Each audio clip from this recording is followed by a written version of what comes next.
অর্থ সহ শহীদুল ইস্তেগফার। বিসমিল্লাহির রহমানির রহিম।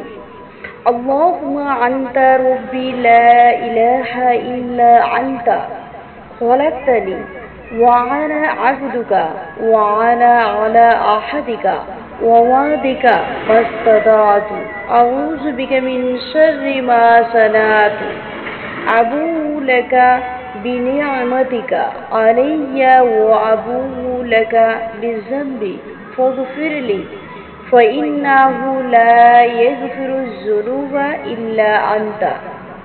অর্থ, হে আল্লাহ, একমাত্র আপনিই আমার প্রতিপালক, আপনি ছাড়া আর কোনো উপাস্য নেই। আপনি আমার স্রষ্টা এবং আমি আপনার দাস।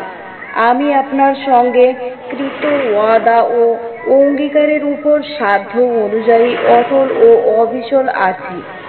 আমি আমার কৃতকর্মের সব অনিষ্ট থেকে আপনার কাছে আশ্রয় প্রার্থনা করছি। আমার উপর আপনার দানকৃত সব নিয়ামত স্বীকার করছি। আমি আমার সব গুনাহ স্বীকার করছি। অতএব আপনি আমাকে ক্ষমা করুন, কেননা আপনি ছাড়া আর কেহ গুনাহ ক্ষমা করতে পারবেন না।